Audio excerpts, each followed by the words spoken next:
Bonjour,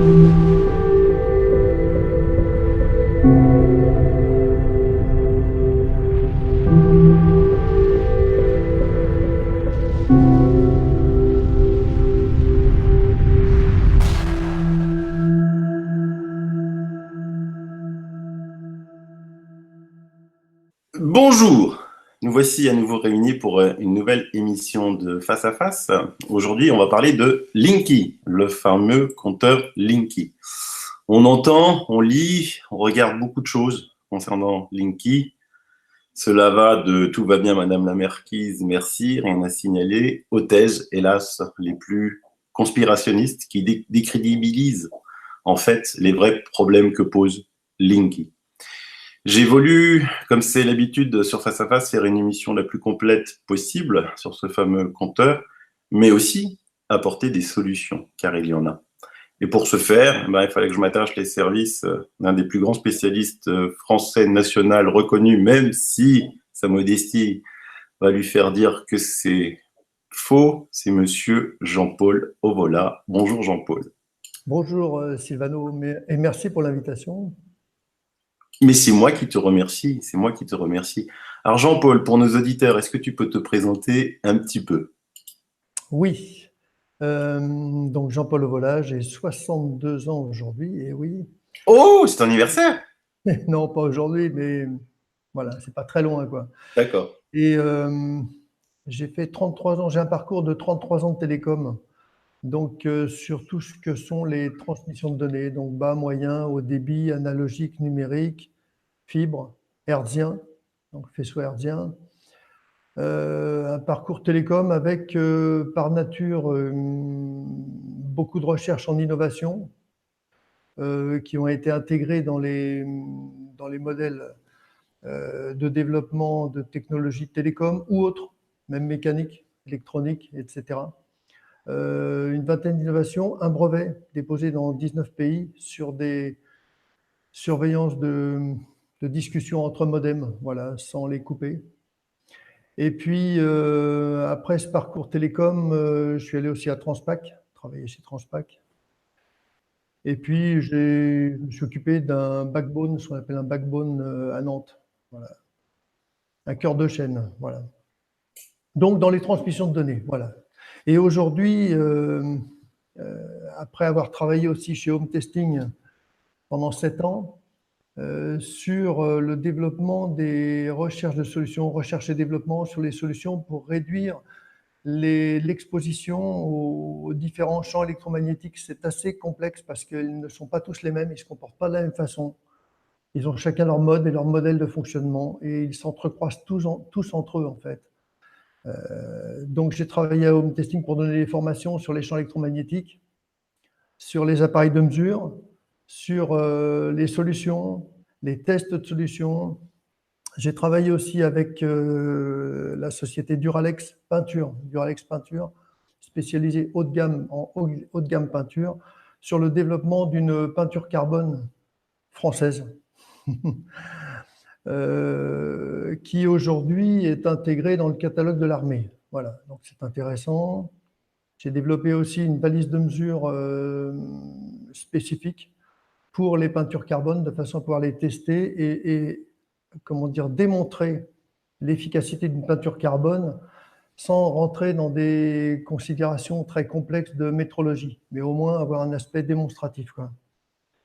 Voilà, donc aujourd'hui je suis consultant, je continue toujours ce que je fais depuis longtemps, la transmission de connaissances au pluriel, avec une partie technique, bon très technique, c'est celle-ci aujourd'hui, sur tout ce que sont les champs électriques, enfin tout, c'est énorme comme univers, hein.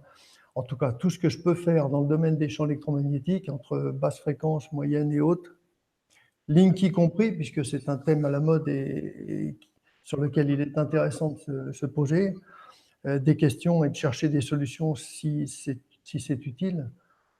Voilà, donc j'ai beaucoup travaillé sur ces développements-là en formation, conférences, et puis propositions et recherche de solutions. Voilà. C'est très, très multiple. Et puis, j'ai une autre partie aussi sur les développements de recherche de philosophie. Voilà. je ne suis pas philosophe, mais recherche en philosophie sur des formations que je donne depuis pas mal d'années aussi, sur l'art du raisonnement, sur le symbolisme appliqué, sur les clés universelles, qui sont des connaissances de nos anciens et qui sont très intéressantes à mon sens à connaître aujourd'hui dans les parcours de vie et dans les traversées qu'il y a à transmettre ce qui a été depuis toujours et qui va dans le même sens d'ailleurs que la dépollution des champs électromagnétiques, dans le sens où quand on sait comment ça fonctionne, on peut mettre en place des solutions techniques et des solutions de réflexion de façon à éclaircir un peu le paysage. Voilà. Donc je donne également des formations là-dessus.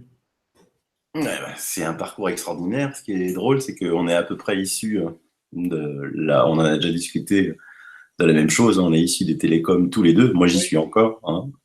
Donc, c'est vrai que à l'évocation de ce que tu disais, Transpac, les backbones, ça me rappelle de grands souvenirs. Alors, Jean-Paul, Linky, peux-tu nous décortiquer ce petit boîtier qui fait tant parler de lui? D'abord, uniquement technologiquement, qu'est-ce que c'est Linky? Est-ce que c'est que français? C'est européen? D'où ça vient? Qu'est-ce qu'il y a dedans?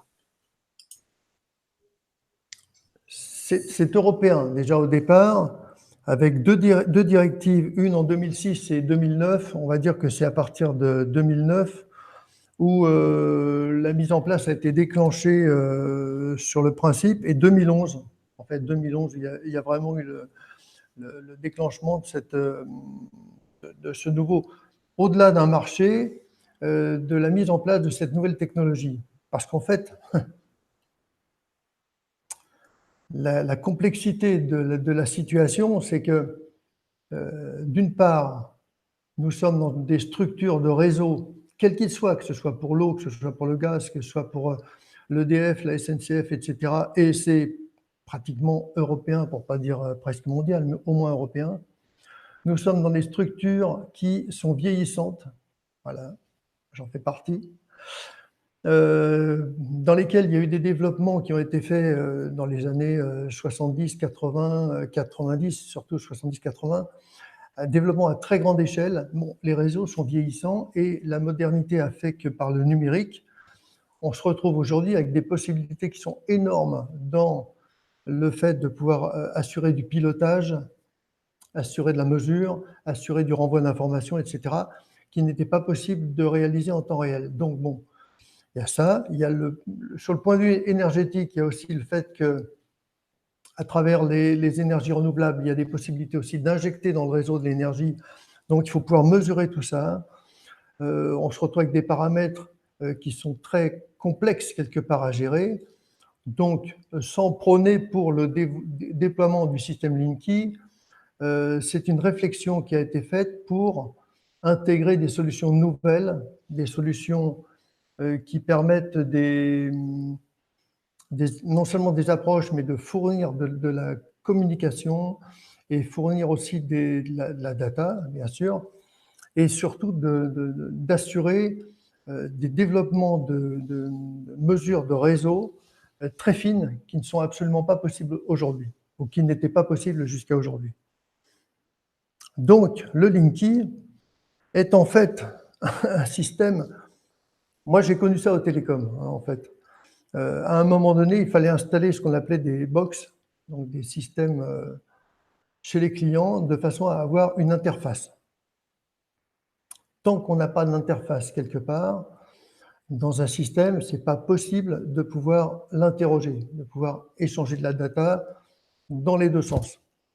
En fait, aujourd'hui, le Linky est une box. Il faut l'assimiler à une box. Voilà. On peut faire des échanges dans les deux sens, des échanges d'informations entre le fournisseur d'électricité et des échanges d'informations du côté du client. Je ne discute pas sur le fait d'être d'accord ou pas d'accord, mais je veux dire sur le principe, c'est un boîtier, c'est une box. Il faut le considérer comme ça. On dispose presque tous d'une box, qu'elle soit d'une marque, d'un fournisseur d'accès au niveau téléphonie. Ça y est, c'est rentré dans les mœurs, alors qu'on a crié à Uadia quand c'est arrivé à ce moment-là. De même que quand l'eau est arrivée, hein, je me rappelle, moi j'ai un âge suffisant pour pouvoir le dire, quand l'eau est arrivée, quand l'électricité est arrivée à certains endroits, quand la téléphonie est arrivée, mais il n'y avait pas ces systèmes de surveillance qui peuvent se poser, effectivement. Là, on peut disposer à partir d'un boîtier qui est capable d'être communicant. Alors, comment dire, il est présenté comme un boîtier intelligent. Alors, l'intelligence, bon, philosophiquement parlant, on pourrait en parler, mais d'un point de vue simplement basique, l'intelligence, c'est par rapport à. Par rapport au compteur précédent, il est intelligent. Bon, comme je disais dans une conférence il y a 15 jours, par rapport à Platon, Aristote, ça peut être discutable. J'ai un avis là-dessus, hein, et pour cause. Mais il est intelligent, en tout cas, par rapport au compteur précédent. Ça, c'est évident. Dans le sens où il est capable de répondre à des fonctions, d'assurer des fonctions, de fournir du service avec une complexité de modèles d'échange incomparable par rapport à l'autre boîtier qui était capable de gérer, on va dire, jour-nuit, la consommation, jour-nuit, de l'EJP, peut-être des tarifs un peu spéciaux, mais enfin bon, en faisant très court, bon, vraiment le minimum. Aujourd'hui, nous ne sommes plus dans cette configuration-là. Les systèmes ont évolué, les besoins ont évolué, et ce compteur répond. Je ne suis pas pro Linky, hein, comprenons bien, dans un sens de positionnement, je dirais, politique, ce n'est pas la question. Mais objectivement, c'est un appareil qui est et qui permet des modèles d'échange absolument incomparables. Ça, le nier, ce serait dire que la téléphonie portable, par exemple, n'apporte rien à part des communications. Bon, aujourd'hui, je me rappelle quand au Télécom, on a annoncé que tout le monde aurait un téléphone portable, il y a 25 ans, personne n'y croyait. Et pourtant, on était dans le métier. Bon, aujourd'hui, on en a un, sinon deux. On en a un même par enfant. Donc, comment peut-on se poser des questions sur la non-pénétration des systèmes numériques et des systèmes qui nous apportent aussi du service et aussi du soutien? C'est ça aussi. Au-delà des phénomènes que peuvent provoquer ces appareils et pour lesquels il faut se poser des questions. Ça, je suis bien d'accord. Et j'ai travaillé pendant 7 ans là-dessus, donc je pense pouvoir en parler. Et notamment, j'ai travaillé beaucoup avec l'Allemagne, très en avance sur ces sujets-là, et qui est capable de démystifier un certain nombre de choses et de les poser pour les étudier sans décider arbitrairement que c'est bon ou c'est mauvais, avec les deux positionnements, mais tellement classiques en France, presque manichéens, qui font que d'un côté, il n'y a rien et de l'autre côté, il y a tout. Mais où se trouve la mesure?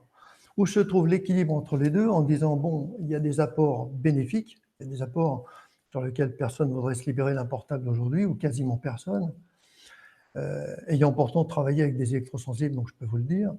Et puis de l'autre côté, c'est plutôt un système conspirationniste. Bon, en fait, il y a un équilibre entre les deux et il faut trouver le ratio, le bon équilibre, le juste positionnement. Le Linky, si je fais une analogie, c'est un petit peu comme le portable, c'est un petit peu comme la box. C'est un intermédiaire, une interface, en fait, entre le client et le réseau ou le fournisseur. À partir de là, maintenant que le Linky, on en est, je crois, aujourd'hui à 11 millions d'installations, donc on en est au tiers, puisqu'il y en a, il y a 35 millions de compteurs qui vont être installés, qui seront installés d'ici 2021. Sur les 35 millions de compteurs, on en est à 11, un tiers. Là, on est quand même sur des développements quand même importants, quoi, très très importants. Donc, il commence à y avoir un petit peu de recul. C'est pas terminé, ça va continuer, mais ça y est, il y a, je veux dire, une installation de fait, c'est acté. Coût de l'opération, c'est 850 millions d'euros, d'estimé par la Commission de régulation de l'énergie, d'estimé. On verra si économiquement, quand il y aura des études de fait, in fine, on verra dans le ratio, si ça tient la route ou pas. Mais bon, moi, c'est pas trop ma partie, mais c'est pour dire, voilà, ça représente une somme considérable, hein. Il y a du recyclage d'appareils, des anciens, il y a les nouveaux, il y a la durée de vie, il y a des piles dedans, enfin une pile dedans, enfin il y a des choses comme ça qui n'étaient pas comme avant, mais bon, on a aussi un portable et dont la durée de vie est en moyenne de 2 ans, quoi. C'est terrible. Voilà. Donc ce système, qu'est-ce que c'est en fait? Voilà, ça c'était un petit peu l'aspect présentation. Et... Bon, considérons que ce soit une box, voilà, une interface. Alors, l'idée c'est comment proposer de nouveaux services, parce que c'est ça aussi, on a des moyens technologiques de pouvoir proposer des services, de faire rentrer du service, dans les deux sens d'ailleurs, hein, pas uniquement du fournisseur vers le client, mais aussi du client vers le fournisseur. Ça, on l'oublie des fois aussi. Et il faut en tenir compte, c'est important, parce qu'il y a de l'énergie renouvelable à injecter dans le réseau, bon, pour limiter aussi des consommations ou équilibrer des consommations. Pour pouvoir échanger avec ce compteur, ce qui se passe, c'est que il n'a pas été décidé, je ne suis pas dans les papiers des fournisseurs d'électricité, mais il n'a pas été décidé d'installer un système qui serait connecté sur Internet. Ça aurait pu être une solution.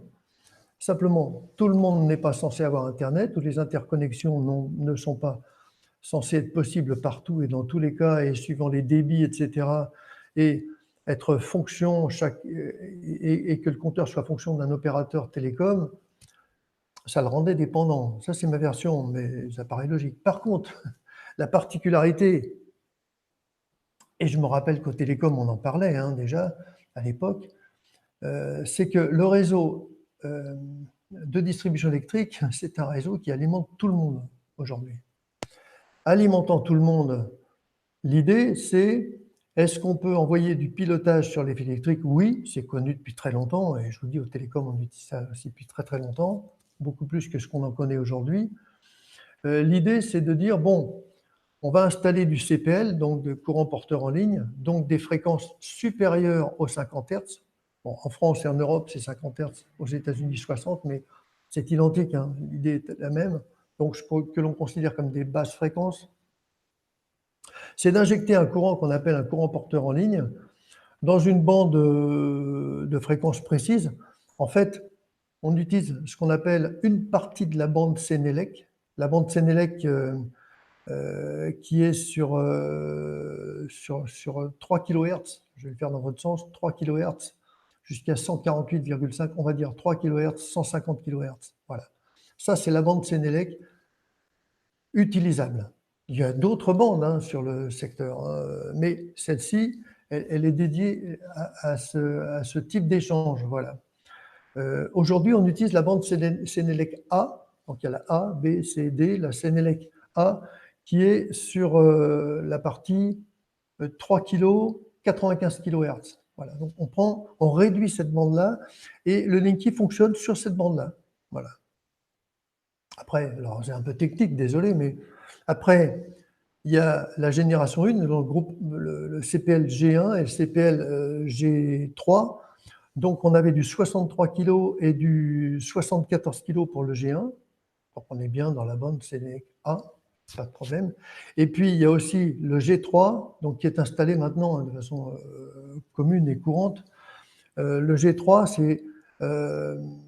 il y a 36 sous-porteuses, alors il y a tout un tas de porteuses. Ça ressemble étrangement au fonctionnement de l'ADSL, puisque j'ai fait partie des déploiements d'ADSL, SDSL, etc.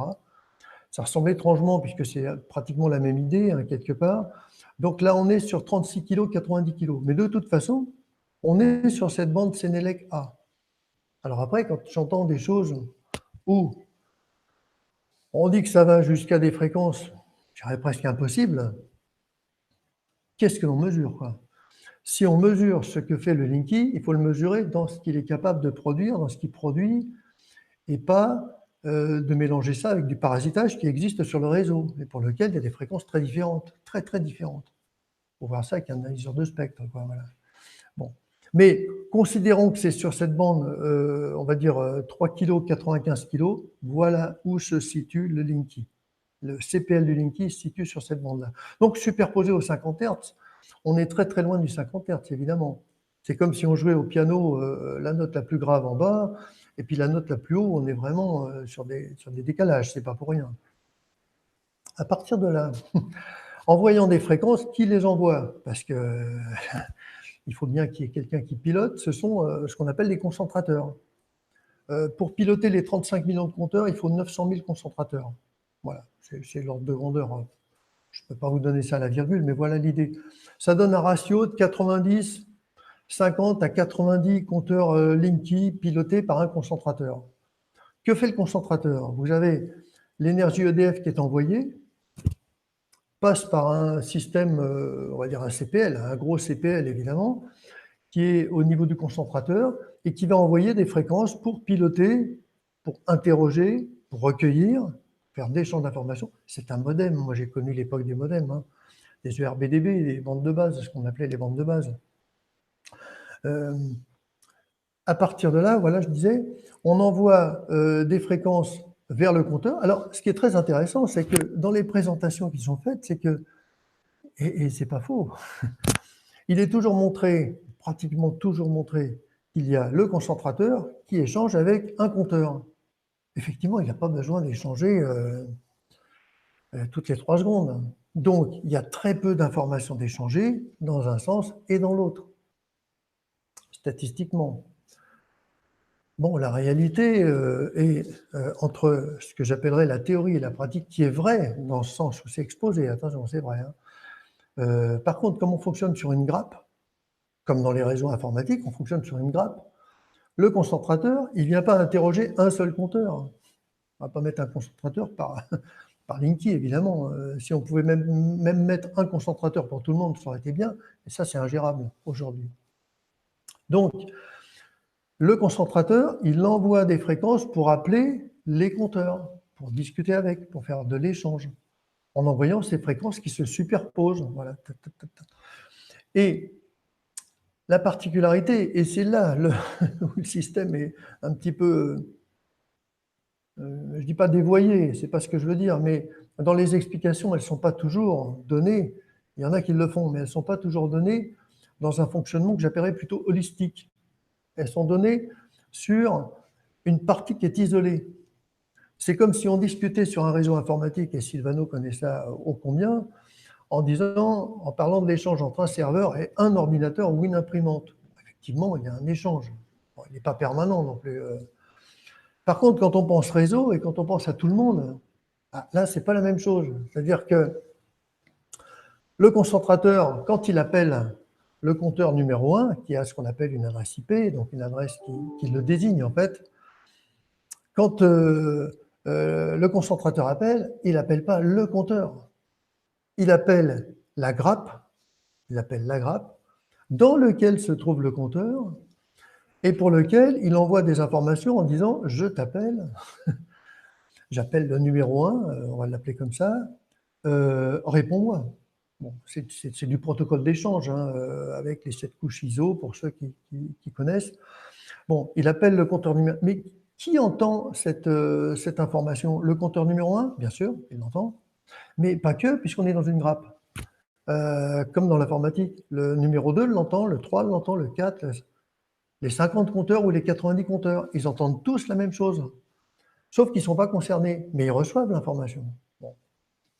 Et quand le compteur numéro 1 va dire c'est à moi que ça s'adresse la question, je réponds, il répond, mais on a l'impression, et comme c'est mis souvent dans les documentations qui se veulent parfois réductrices volontairement ou non, je ne jugerai pas là-dessus, je peux avoir un avis personnel, mais c'est quand même très réducteur. Quand il ne répond pas au concentrateur, il répond sur la grappe. Donc il répond à tout le monde, souhaitant quelque part que le concentrateur réponde. Mais tout le monde reçoit la même information. Donc quand le concentrateur appelle, il appelle le compteur 1, numéro 1, tout le monde entend. Et quand le compteur numéro 1 répond, ben, tout le monde entend aussi. Donc en fait, on se retrouve avec un échange qui est sur toute la grappe, même en interrogeant un seul compteur. Et sachant que comme c'est présenté en général, on a l'impression qu'il envoie juste une info et puis l'autre répond, c'est fait comme ça. En fait, ce sont des trames, des séquencements d'informations, puisque c'est du numérique, qui sont hachés, tac, tac, tac, tac, tac, tac, comme ça, et chacun se répond. Ensuite, il passe au compteur numéro 2, numéro 3. Cycliquement, il balaye tout le monde.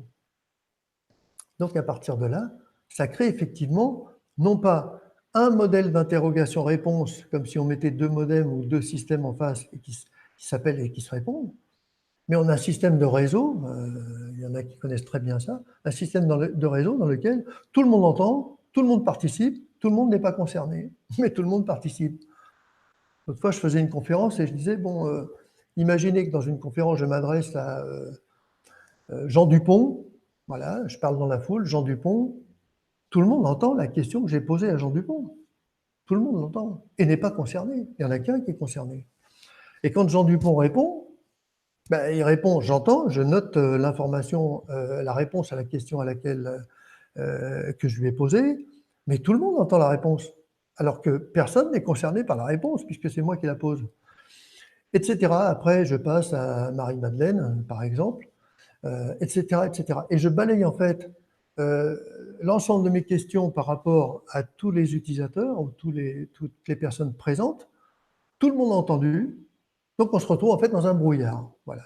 Et c'est ça en fait, en faisant, je réduis évidemment, mais en schématisant un petit peu, c'est qu'on se retrouve dans un brouillard parce qu'il y a un système d'interrogation-réponse qui est effectivement ponctuellement, qui n'est pas énorme, il n'est pas phénoménal, hein. On n'est pas avec des puissances de téléphonie portable très, comment dire, très fortes. Bon. Mais on se retrouve dans un brouillard. Voilà. Et tout le monde participe à ce brouillard. C'est ça. La question qui m'est posée souvent, auquel certains répondent aussi, je trouve, de façon tout à fait juste, mais j'ai pas de compteur ou je ne veux pas de compteur Linky, ce qui est tout à fait respectable et compréhensible. Je ne veux pas de compteur Linky, donc au moins je suis immunisé. Alors vous serez immunisé du côté de l'échange d'informations puisque vous n'aurez pas de compteur. Enfin, tout du moins jusqu'en 2021. Parce qu'à partir de 2021, de toute façon, ce sera une obligation. Donc voilà, c'est un peu comme le réseau d'eau, hein, ou comme l'électricité, ou comme certains systèmes. Mais vous avez un compteur classique, il peut être noir, il peut être bleu, il peut être comme vous voulez. Ces compteurs-là ne font pas barrière au passage des informations du CPL et retransmettent tout ce qui se trouve dans la grappe dans lequel vous êtes rattaché, et vous récupérez tous les échanges, peut-être un petit peu moins fort du fait que vous n'avez pas de compteur Linky chez vous, donc ce ne sera pas lui qui va émettre, mais ce seront vos voisins. Donc vous n'en voulez pas, comme j'ai dit l'autre fois à la conférence, mais vous en aurez. Je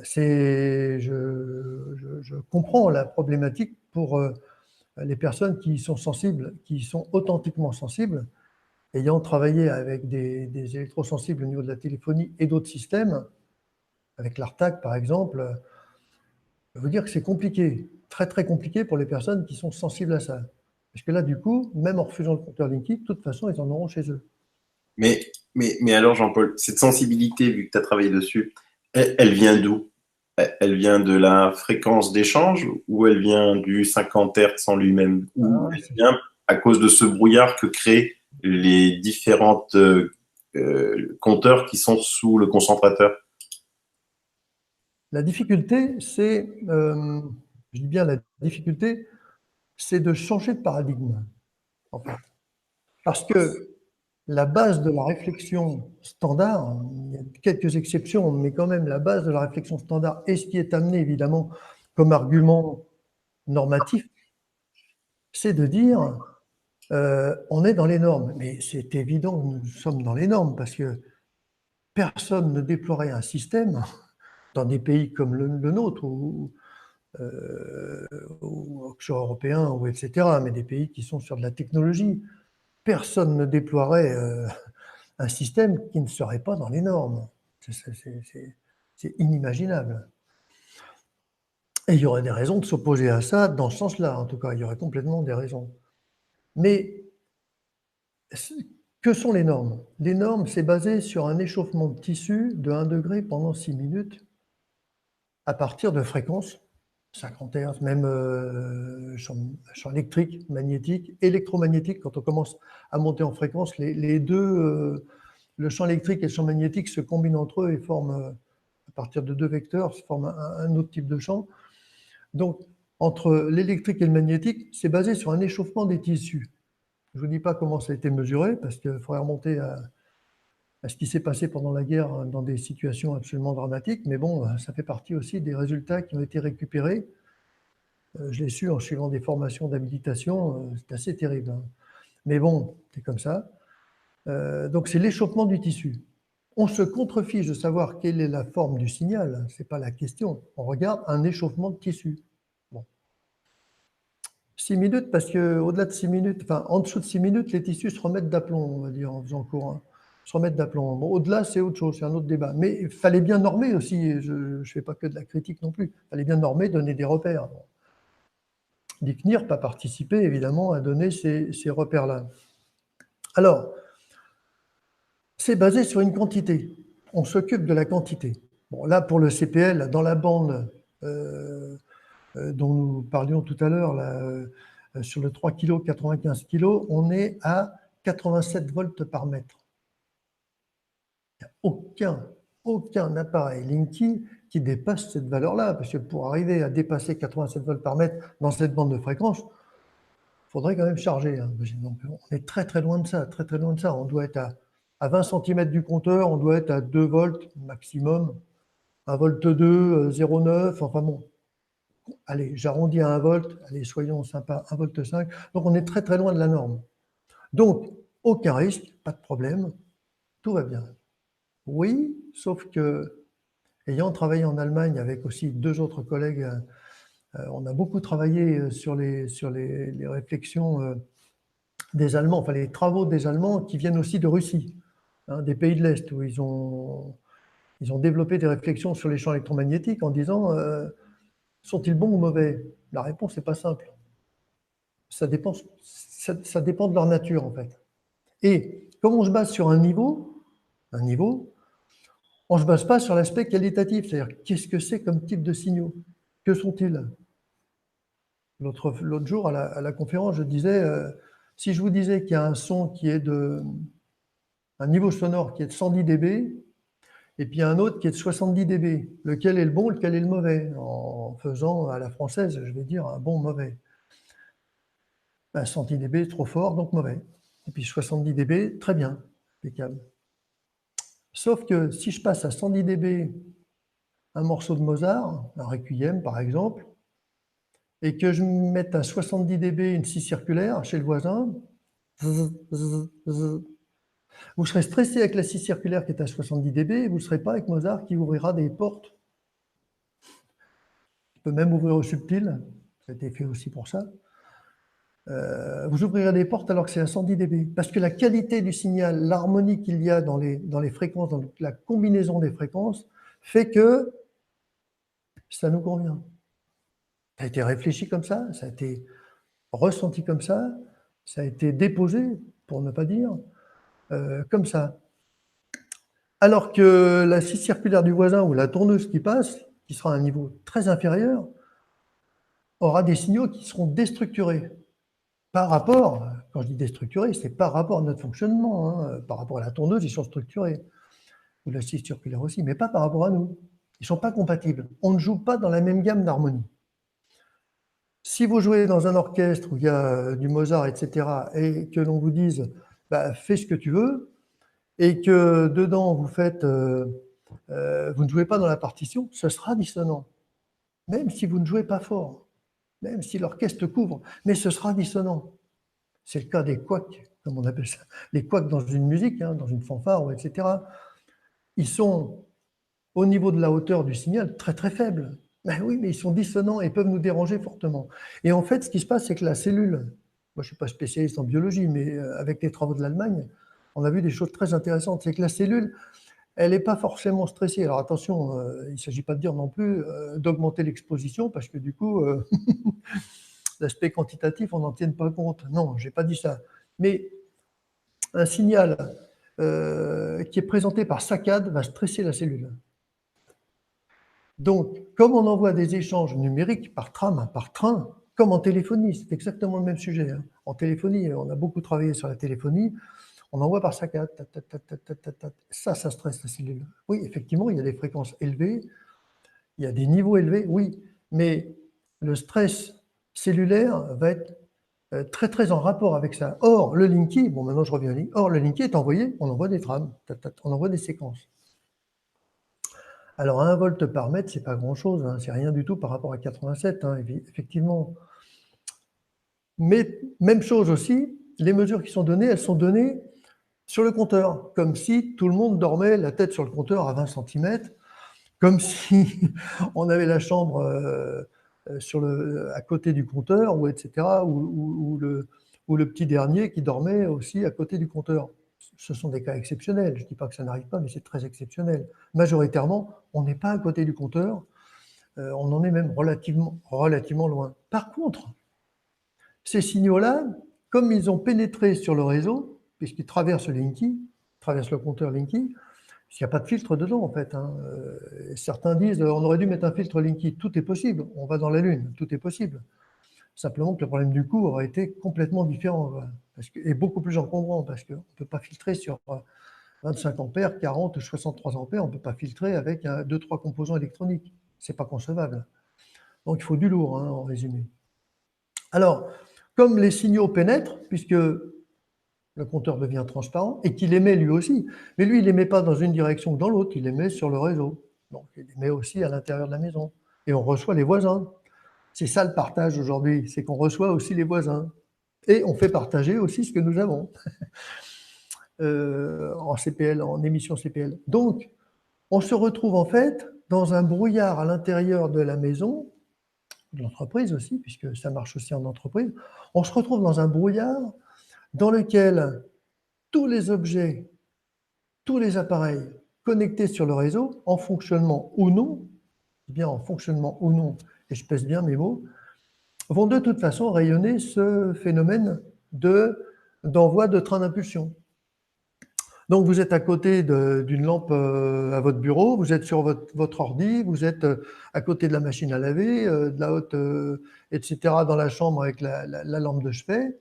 De toute façon, vous aurez ces impulsions-là. Vous ne pouvez pas échapper à ça.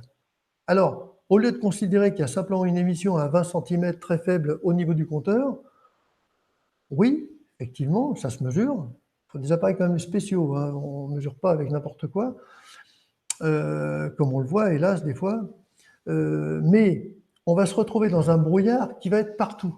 Voilà. Et c'est ça, quelque part, la particularité de ceux qui n'étaient pas du tout concernés par cette sensibilité-là et qui, tout d'un coup, vont être stressés. Et je parle authentiquement, il y en a qui authentiquement ont ça. Hein, ça, c'est indéniable. Et c'est insupportable. Et où va-t-on, quoi? Où peut-on aller? Voilà. Ce phénomène de diffusion va être en fait omniprésent dans tous les objets qui seront connectés au réseau électrique, en fonctionnement ou non, radiateur, chaudière, etc. Mais Voilà. et pourquoi tu dis en fonctionnement ou non? Ah, très bonne question. C'est que il y a quelques années, même plusieurs années, tous les interrupteurs qui étaient conçus pour une lampe, pour un appareil électrique, etc., étaient conçus de façon à ce qu'ils soient ce qu'on appelait bipolaires. Pas bipolarité, hein, comme au niveau psychologique, mais c'était bipolaire. C'est-à-dire qu'ils coupaient la phase et le neutre. Donc, à partir du moment où ils étaient coupés, ils ne rediffusaient pas la phase et le neutre de l'autre côté, donc ils isolaient le réseau électrique complètement. Alors vous me direz, ils l'isolent aussi complètement. Oui, ils l'isolent d'un point de vue électrique, les nouveaux interrupteurs, dans le sens où ils sont unipolaires maintenant, donc ils coupent simplement qu'un des deux fils. C'est suffisant pour la mise en marche d'un appareil. Hein. Qu'on coupe la phase ou qu'on coupe le neutre, de toute façon, on allume ou on éteint une lampe ou on allume ou on éteint un radiateur. Il n'y a aucun problème là-dessus. Sauf que, comme on ne sait pas dans quel sens la prise est branchée, la phase remonte vers l'interrupteur, va peut-être traverser l'interrupteur ou pas, selon, comme ce sont maintenant que des interrupteurs unipolaires, elle va traverser, aller dans l'ampoule, revenir de l'autre côté et s'arrêter au niveau de la coupure, au niveau du neutre. Soit, mais le CPL, c'est sur le neutre, c'est sur la phase, où majoritairement on va l'avoir. Donc de toute façon, vous l'aurez. On l'a aussi sur le neutre. Mais de toute façon, vous l'aurez. C'est pour ça que dès que c'est branché sur le réseau, dès qu'on branche quoi que ce soit sur le réseau, on prolonge la dispersion et ce que j'appellerais entre guillemets le rayonnement des émissions Linky, qu'on s'en serve ou pas. Et c'est ça qui crée en fait un brouillard. C'est assez insidieux parce que c'est fin. Si on fait une mesure, c'est pas grand-chose. Non, c'est pas grand-chose, mais c'est partout. Voilà. C'est pas localisé sur le compteur. Bien sûr qu'il y a sur le compteur, mais je vous dis, on n'est pas tous dessus. Par contre, on est à côté d'une lampe, de son ordi, du lit électrique. Génial. Donc là, on est carrément dessus, quoi. Et c'est insidieux parce que ce sont des fréquences qui sont envoyées par saccades, et c'est ça qui stresse la cellule. Et pour lesquelles certains et certaines enfants, ils sont sensibles et découvrent une sensibilité qu'ils ne connaissaient pas. Ouais. Donc déjà, on répond à une question, c'est pas une légende, les personnes qui subitement deviennent très sensibles après la pose de ce compteur, quoi. Voilà. Même chose dans n'importe quel système, il y a toujours des extrêmes. On connaît ça, c'est notre culture un petit peu. Bon, ça permet aussi de dynamiser.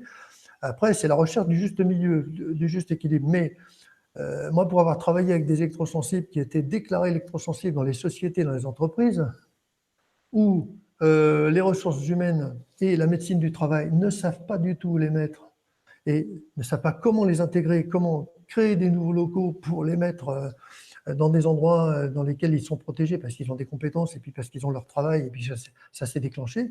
Le problème, c'est un peu comme l'asthme, une fois que c'est déclenché, ça ne se retire pas comme ça. Donc, il fallait trouver des solutions pour qu'ils puissent continuer à travailler juste sur la partie travail. Après, il y a la partie habitation. Voilà. Donc, il y a des choses authentiques là-dessus. Voilà, des travaux là-dessus. Avant Voilà. avant de passer aux solutions, euh, on voit dans la presse, hein, d'autres problèmes. Bon, on va passer sur le déploiement, qui est énorme, hein, qui implique beaucoup de monde. On lit des articles que Enedis emploie des gens avec une formation, même qui ne sont pas formés, qui ne sont pas électriciens, pour aller poser des compteurs. On voit des surconsommations, des personnes qui disent depuis que Linky a été installé chez moi, ma facture explose. On voit des explosions, des incendies dus à Linky. Et donc, je voulais te demander pourquoi. Oui. Alors, 35 millions de compteurs de déployés, il y a des mesures de fait forcément, il y a des normes de construction, etc. Donc, en théorie et au tableau, si tout est fait dans les règles de l'art, aucune raison qu'il y ait des problèmes. C'est la même chose avec les voitures, hein, c'est la même chose avec une télévision, c'est la même chose avec plein de... Voilà. Mais on sait comment sont faits comment sont réalisés matériellement tous les types d'appareils avec des contrôles statistiques, etc., qui, même aussi pointus soient-ils, font qu'il y a toujours une marge d'erreur. Aucun système qui échappe à ça, ça n'existe pas. Hein. On rapatrie des milliers de voitures, hein, des fois, on rapatrie des tas de choses comme ça, même de la nourriture. Hein. Donc, il faut admettre qu'il y a un pourcentage possible d'erreurs. Bon, objectivement, c'est la réalité. Alors, ça, c'est sur la partie possibilité d'anomalie sur le compteur. Bon, il peut tomber en panne, il peut se bloquer, etc. Mais parmi les incendies, bon, d'abord, je ne suis pas au courant de toutes les situations, mais dans la presse et dans ce qu'on peut lire, et aussi dans ce à quoi j'ai réfléchi et sur lequel, en creusant, on peut s'apercevoir d'un certain nombre de choses, c'est qu'il y a eu pas mal d'incendies, il y avait un certain nombre d'incendies quand même. Hein, quand on fait le ratio, ramené à 35 millions, c'est assez affolant, on peut arriver vers les 900 possibilités d'incendie quand même, hein, par rapport à 35 millions. Hein. Même si en cours de déploiement, on affine et on perfectionne, donc on réduit le taux de risque. C'est normal et c'est obligatoire. Mais la plupart des incendies, en tout cas dans ce que je connais, mais la plupart des incendies sont dus à des mauvaises installations. Bon, il faut bien penser que là, quand on change un compteur pour un autre, c'est pas comme si on branchait une lampe de chevet quand même. Donc on est sur de l'intensité, on est sur 25, 30, 45, 63 ampères, on est sur des intensités fortes. Et les intensités fortes nécessitent des câblages dans les normes, c'est-à-dire avec d'abord pas inverser la phase et le neutre. Bon, mais ça, alors là, quand il y a des inversions de phase neutre, il y a de grosses questions à se poser sur sur les formations et le contrôle de ce qui est fait après sur le terrain, hein, parce que donner des formations, c'est une chose, mais sur le terrain, c'en est une autre. Hein. Il faut les deux, hein, quand même. Donc, surtout quand il y a des risques comme ça. Hein. Je vous dis, ce n'est pas une lampe de chevet non plus.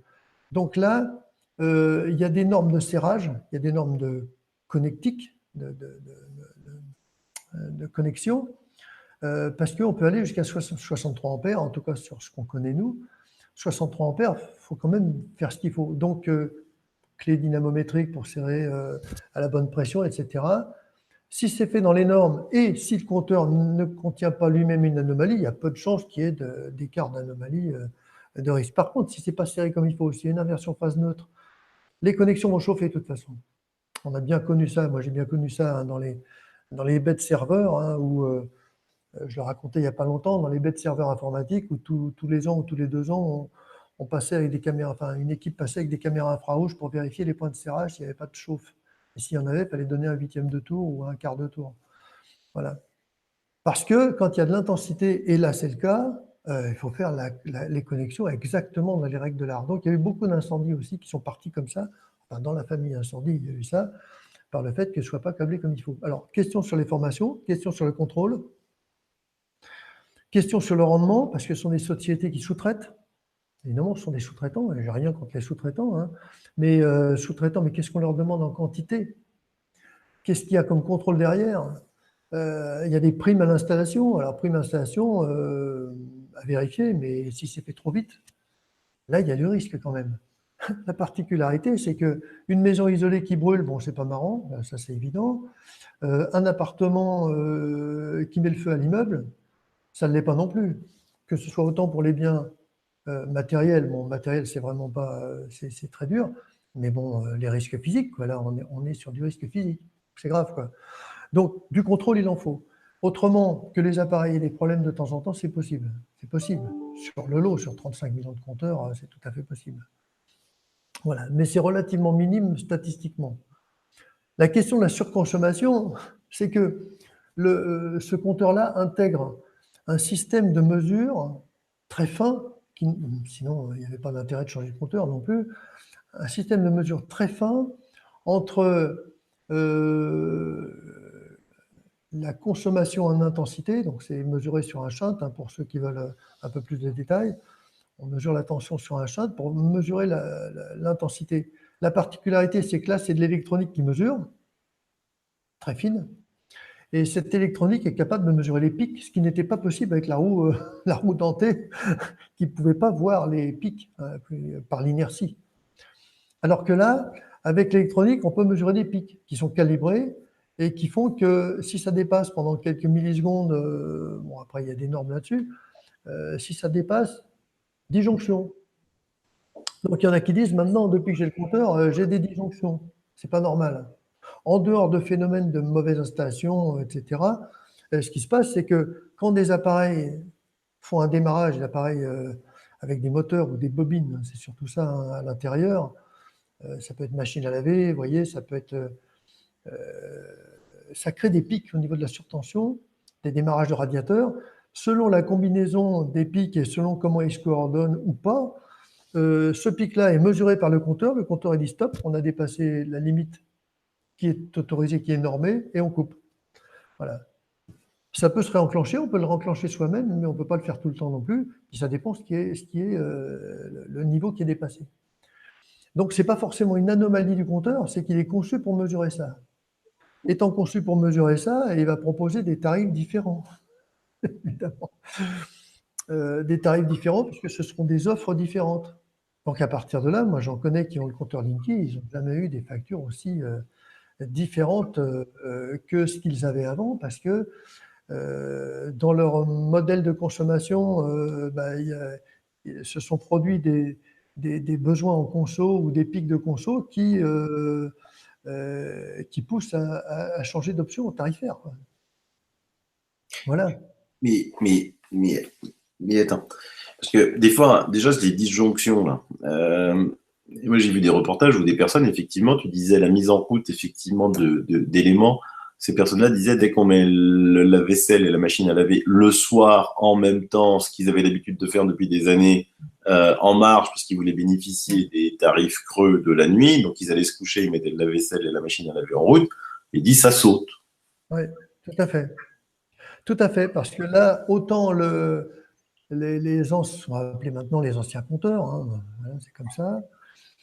Autant les anciens compteurs n'avaient pas cette sensibilité-là par conception, c'est une conception électromécanique, hein, quelque part, n'avaient pas, de par leur conception, cette possibilité de mesurer le pic et de disjoncter. De toute façon, ils n'avaient pas de possibilité de disjoncter, hein, à part le compteur différentiel, mais bon.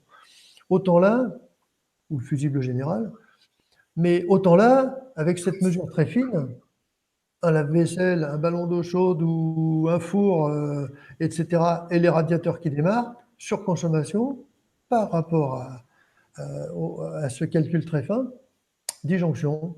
Donc du coup, c'est presque invivable, parce que c'est à cause du compteur où cette problématique intervient, euh, parce que technologiquement, le précédent ne masquait tout ça.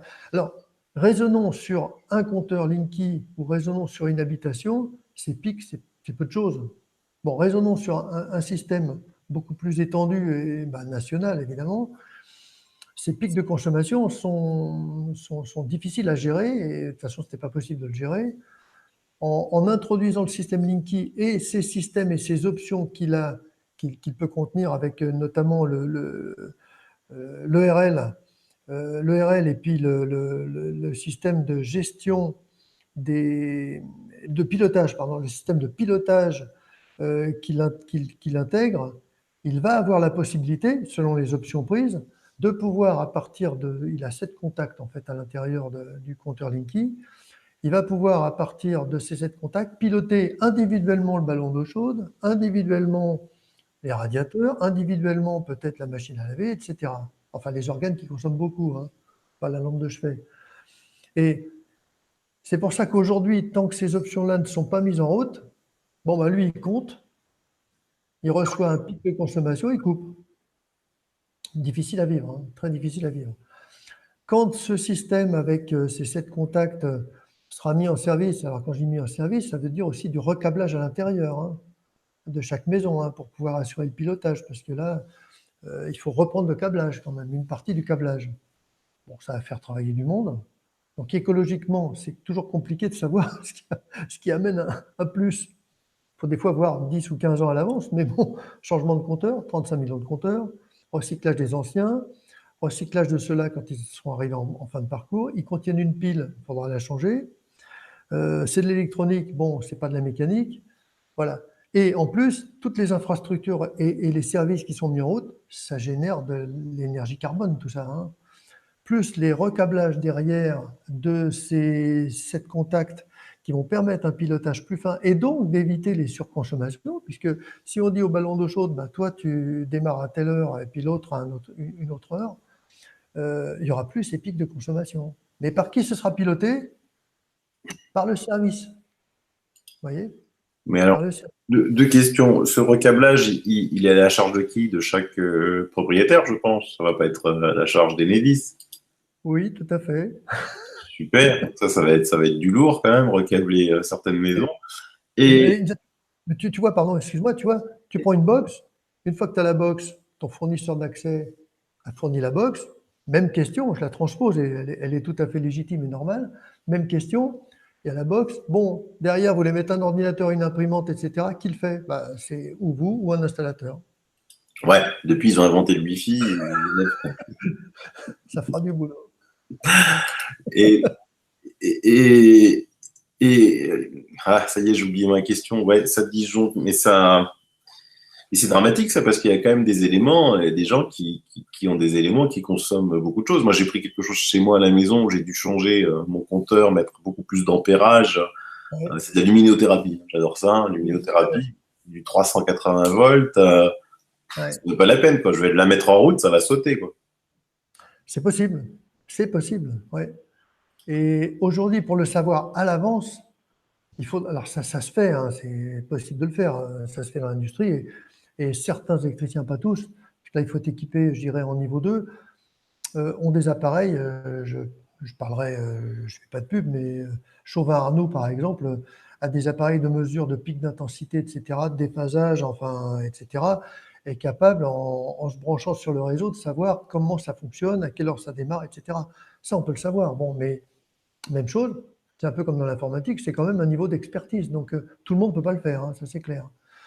Donc, on pourrait le savoir à l'avance en observant pendant, par exemple, une semaine, une journée, c'est à mon sens trop court. Une semaine, on met un appareil dessus, on peut savoir exactement comment ça se passe. Mais bon, là, on va le savoir quelque part à nos dépens. C'est un peu ce que tu disais, on va le savoir à nos dépens. Est-ce que ça va sauter? Oui, non.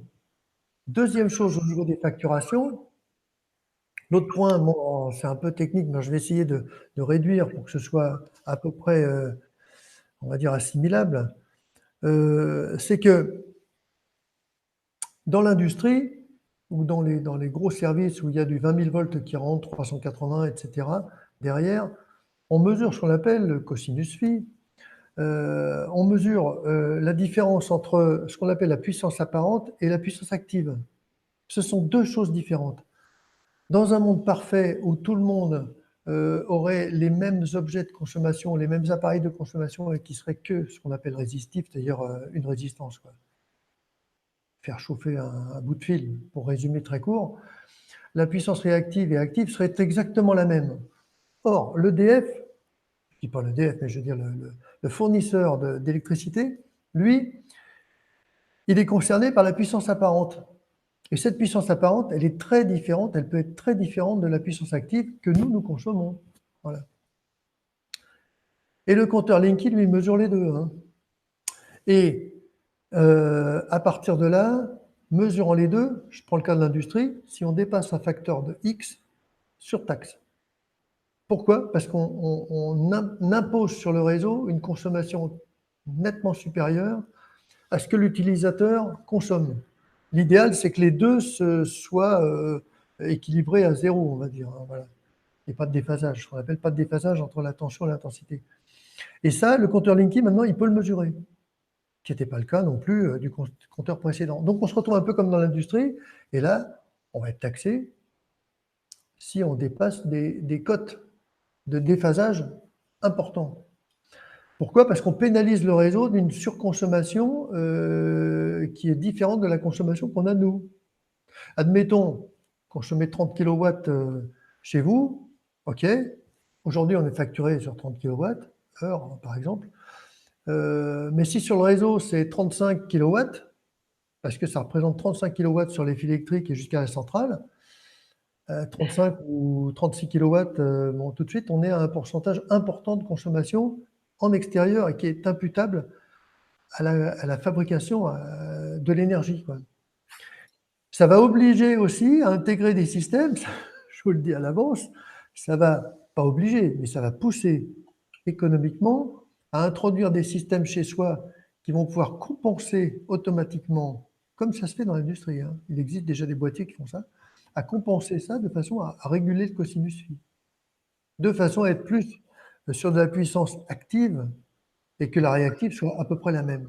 Vous verrez, on verra ça sur le... Ça se voit déjà, mais vous verrez des boîtiers qui vont être proposés pour réguler cette différence-là qui s'impute sur les... et qui se termine en perte, ce qu'on appelle en perte joule sur le réseau électrique, quoi. Mais ils vont travailler comment, ces boîtiers? Ils vont faire quoi? C'est quoi? C'est des condensateurs? Des condensateurs, voilà. Automatiquement, ils commutent des condensateurs, par exemple, et ils mesurent le déphasage et puis ils régulent le déphasage comme ça. Comme en électronique, on sait piloter ça de façon relativement facile, voilà. Avec l'électronique embarquée, c'est possible. Mais aujourd'hui, à t'écouter, j'ai l'impression que euh, euh, tous ces pics de consommation que je pense que tout le monde fait, aujourd'hui, avec les anciens compteurs, on n'était pas capable de les analyser, donc EDF ne les facturait pas. Demain, il va les facturer. Or, j'ai pas l'impression que EDF perd 10 milliards d'euros. Donc, ça veut dire que c'est tout bénef, ou alors c'est un truc que j'ai pas compris, parce que où y a-t-il des compteurs Linky, des gens, parce que j'ai jamais vu quelqu'un qui dit, oh, j'ai eu mon compteur Linky, j'ai baissé ma facture de 40%. J'ai pas entendu non plus aujourd'hui, quoi. Euh, Là, c'est un débat, on va voir avec le recul ce que ça donne, hein. Bon, il y a eu des études de fait, je ne les ai pas sous les yeux, mais il y a eu des études de fait sur lesquelles il y a des questions qui se sont posées, des études sérieuses, hein, très sérieuses, sur le fait de est-ce que tout ça globalement est rentable? Parce que quand on intègre une rentabilité, je ne peux pas donner de cours là-dessus, c'est pas mon métier, mais enfin j'ai quand même réfléchi au niveau de l'énergie carbone. Quand on réfléchit sur le développement d'un nouveau produit pour une économie, c'est l'économie de quoi? En électricité? En kilowatts? OK, ça c'est l'indicateur. L'indicateur, très bien, on prend ça. Par contre, on n'intègre pas la fabrication, l'énergie carbone pour la fabrication, pour l'entretien, pour l'installation, pour l'infrastructure, pour le SAV, pour la révision, on n'intègre pas tout ça, mais on regarde simplement l'indicateur. Je dis simplement, évidemment, je réduis, mais on regarde principalement l'indicateur consommation. On dit là, on a fait une économie. Très bien, impeccable. Par contre, si on regarde globalement entre les études qui sont faites et comment se prolonge le produit, sa fin de vie, etc., et tous les travaux d'infrastructure qui sont et qui auront besoin d'être faits, d'entretien, de SAV, etc., est-ce que globalement, en bilan carbone et non plus en énergie uniquement kilowatt, est-ce qu'en bilan carbone, c'est positif ou négatif? Et J'ai un avis en sensitif, mais ce n'est pas un avis calculé. Mais il y a de quoi se poser des questions. ouais. Et surtout, tu me dis là, parce que moi je ne savais même pas, que dans le Linky, il y a une pile. Un, à quoi elle sert cette pile? Deux, effectivement, alors là, le bilan carbone, il est complètement explosé parce que dans les piles, il y a du mercure et donc il va falloir recycler 34 millions de piles tous les 2 ans. Euh, et cette pile, quand elle tombe, quand elle est vide, quel est le rôle de cette pile et qu'est-ce qui se passe quand elle est vide? Comme dans l'ordinateur, même chose. C'est pour l'horloge, pour conserver, continuer d'activer les prompts dans la mémoire, quoi. Donc il y a un minimum de fonctionnement, même compteur éteint, conserver des données, etc. Il y a un minimum d'informations qui sont conservées grâce à la pile.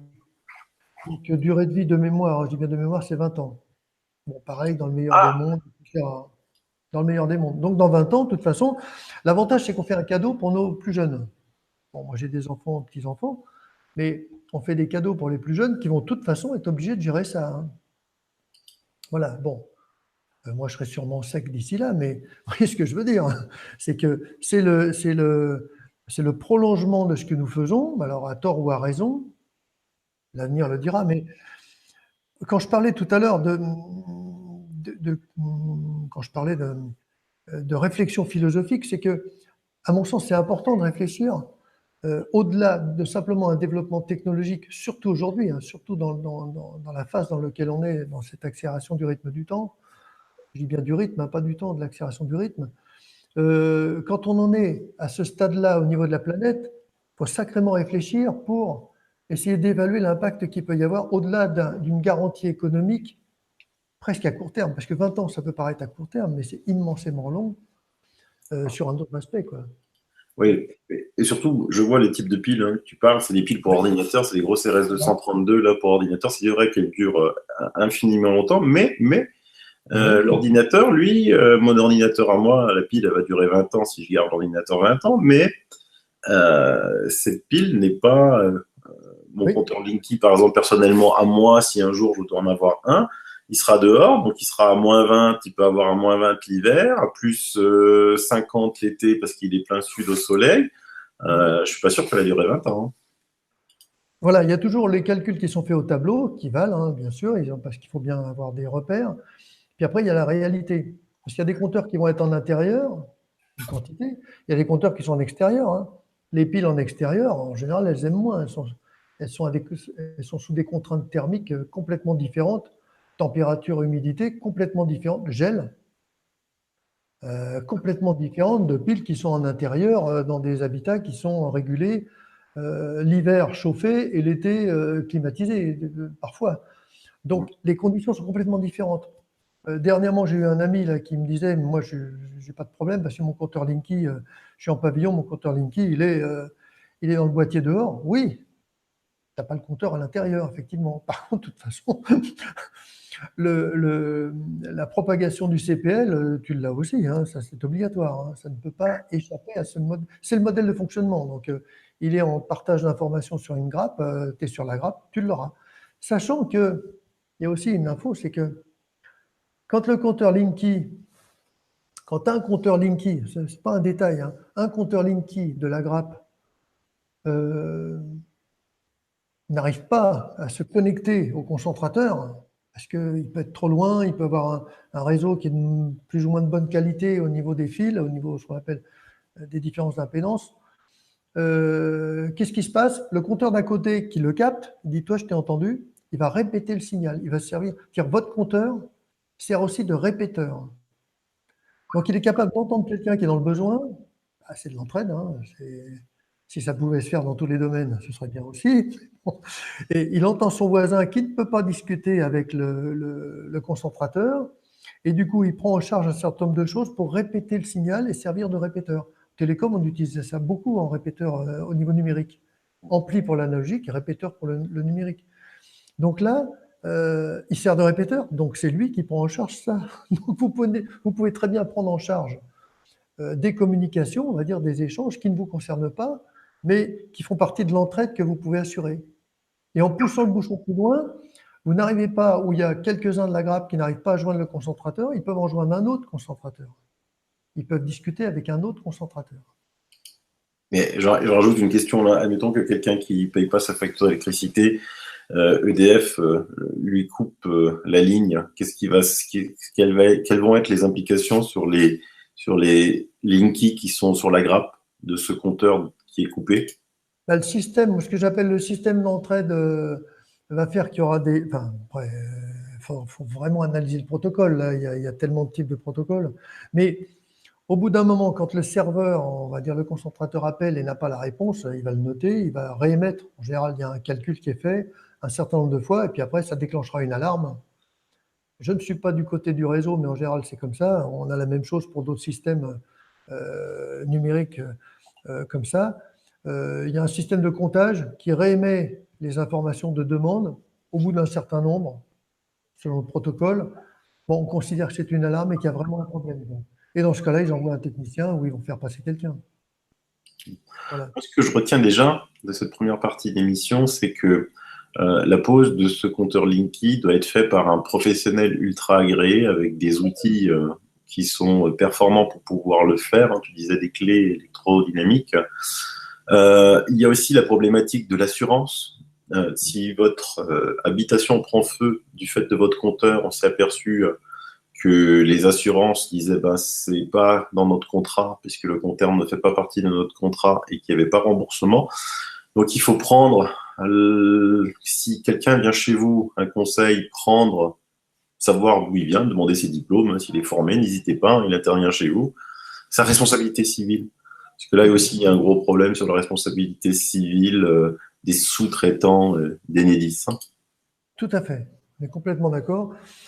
Je disais tout à l'heure, pratiquement au début, que là, on n'est pas sur de l'installation, je faisais peut-être une petite caricature, mais on n'est pas sur l'installation d'une lampe de chevet, quoi.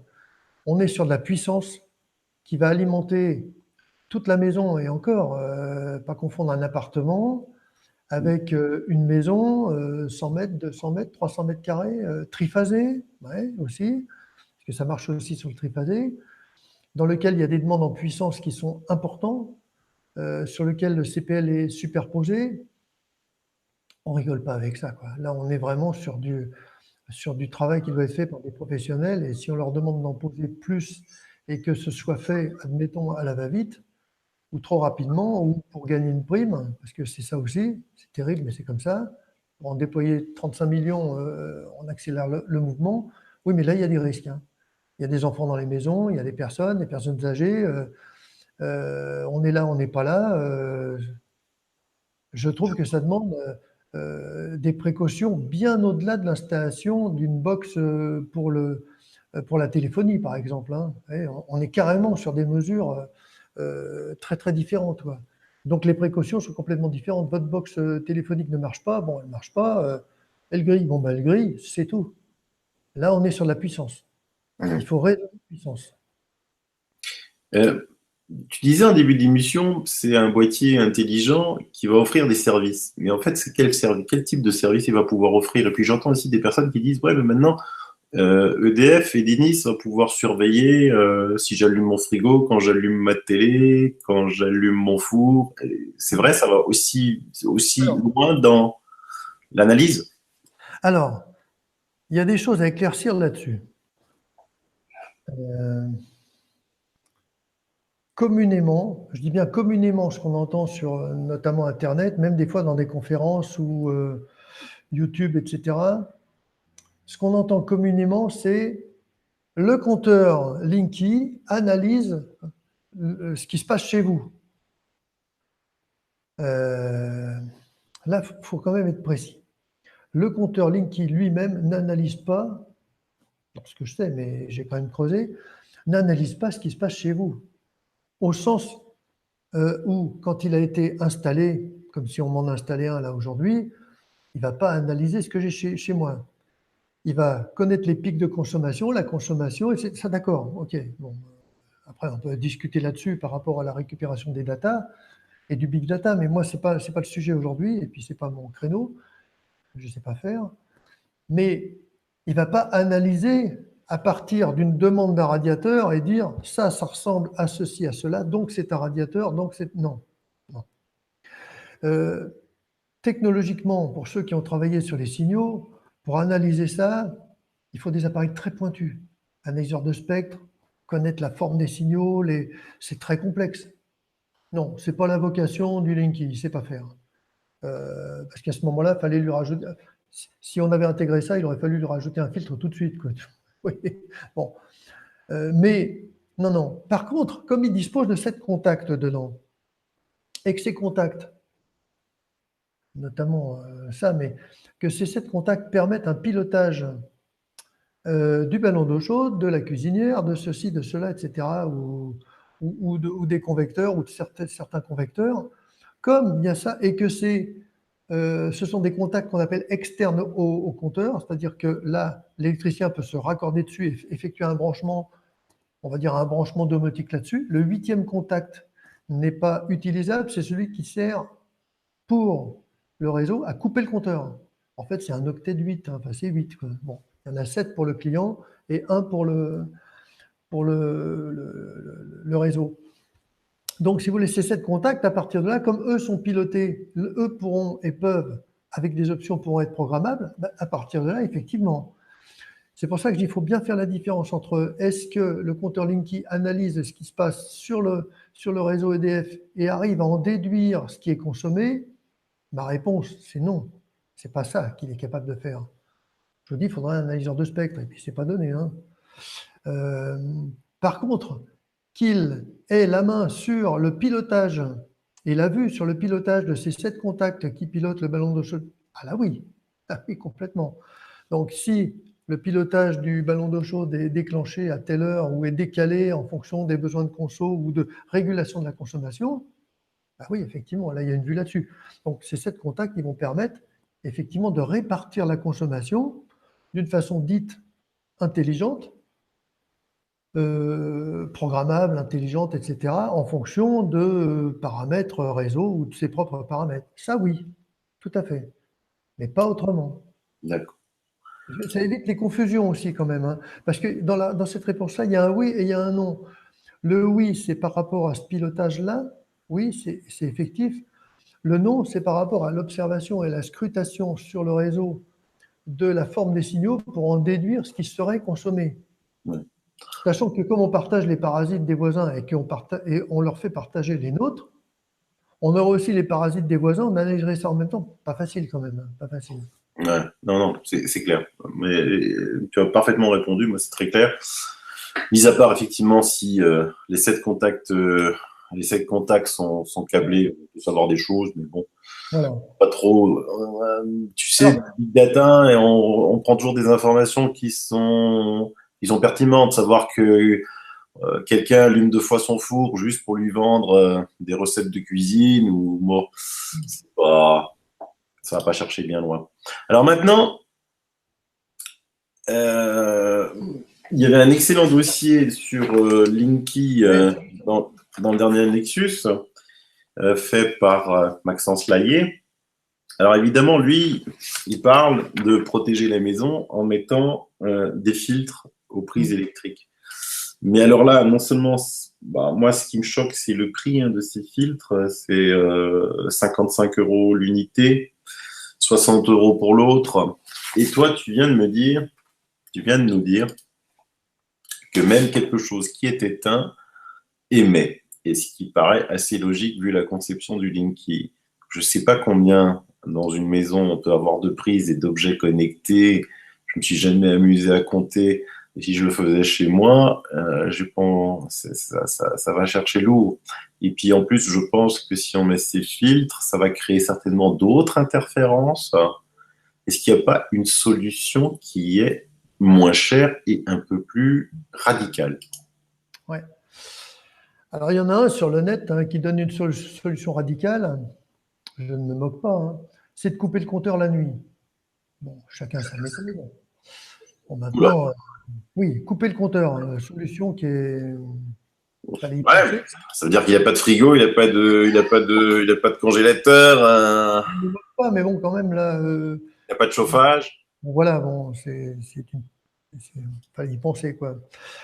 Mais en dehors de ça, oui, il y a la possibilité de filtrer. Parce que, comme je disais, le Linky ne contient pas à l'intérieur de son boîtier un filtre. Ce qui aurait été envisageable, mais je vous dis, économiquement, très cher quand même, hein. Après tout, bon. Alors, euh, parmi les solutions filtres, là je parle vraiment dans la technique électromagnétique, on va dire, parmi les techniques, on trouve la notion des filtres. Bon, c'est connu aussi, on connaissait ça aussi dans l'industrie. Alors, imaginons le réseau de la maison, voilà, et l'idée, c'est de mettre des filtres. Alors, il y a plusieurs sortes, hein, mais de mettre des filtres qui, quand on les branche donc sur des petits boîtiers, hein, ça ressemble un petit peu au boîtier CPL ou au parafoudre, donc voilà, ça ressemble un petit peu à ça. Alors, deux sortes, hein. Il y en a qui n'ont pas de prise de courant derrière, donc vous mettez le boîtier pour que ça consomme l'énergie du Linky localement. J'ai bien dit localement, hein. C'est-à-dire que ce n'est pas parce que vous en mettez un que ça va absorber sur tout le réseau. C'est ça aussi la particularité, hein. Parce qu'on pourrait se dire, je mets un filtre dessus, donc du coup, il joue le rôle de filtre, il va être absorbant. On sait faire avec des filtres réjecteurs de fréquence ou des choses comme ça, on sait le faire, hein. C'est connu, c'est pas d'aujourd'hui. Mais du coup, on se met dessus, on va absorber le Linky et on l'absorbe partout, sur tout le réseau. Ah non? Et là, ce serait un petit peu rapide, réducteur. Il faudrait considérer les notions d'impédance sur les câbles, et là, ça ne fonctionne pas du tout comme ça. C'est-à-dire que ça va absorber effectivement le Linky à l'endroit où vous allez le brancher et sur un certain nombre de mètres, on va dire, hein. Je ne peux pas donner le nombre de mètres, ça dépend des structures et de la, comment dire, de la façon dont ça a été câblé. Les fils sont torsadés, pas torsadés, etc. Bon, ouais. Donc ça va absorber, effectivement. Je vous dis deux sortes de boîtiers. Ceux qui se mettent dessus, qui n'ont pas de prise de courant, dans ce cas-là, vous condamnez la prise. Bon, après, vous n'avez plus de Linky, mais vous condamnez la prise. Si elle ne sert à rien, pourquoi pas? Simplement qu'il va falloir en mettre à plusieurs endroits. Parce que, compte tenu que votre réseau électrique n'est pas homogène au niveau des impédances, n'est pas homogène, et des appareils qui sont branchés dessus, parce que c'est ça aussi, hein, entre les appareils qui sont branchés dessus, qui vont être ou à vide, pas allumés, ou en charge, ben, il faut en mettre plusieurs. En moyenne, c'est une quinzaine, mais ça dépend des surfaces, ça dépend des structures. Ça peut monter au-delà. Donc, d'où la question de Sylvano, effectivement, au niveau coût, c'est à géométrie variable. Et vous ne pouvez pas être sûr, en faisant ça, que vous avez résolu la problématique. L'autre boîtier, c'est le même, enfin, c'est le même genre, hein, donc il joue localement son effet, comme l'autre. Simplement, il a une sortie prise femelle derrière, et à partir de là, on peut rebrancher un système en même temps. On ne condamne pas la prise, quoi. Pardon. Les boîtiers, à mon sens, ont une utilité, ils ont une place dans le monde des filtres. Ils ont, à mon sens, pas toute la place, mais ils ont une place. C'est-à-dire quand on ne peut pas faire autrement, c'est une solution. Simplement qu'on ne sait pas combien il faut en mettre. Alors les angoissés vont en mettre partout, mais alors faites la multiplication du coût, ça va vous détendre. Vont en mettre partout. Alors quand je dis partout, soit vous n'avez pas de goût d'esthétique, dans ce cas-là, c'est pas gênant, on en met partout. Quoique derrière les armoires, etc., comment on fait pour les mettre? C'est compliqué, parce que il y a une surépaisseur de 7 cm, 5, 7 cm. Pas facile, hein, quand même. Quand il y a des multiprises, pas facile. Donc, c'est pas très souple. Mais ça permet de faire, j'appelle ça un montage un peu en volant, c'est-à-dire c'est pas du fixe. Ça permet quand même de le mettre. C'est une solution.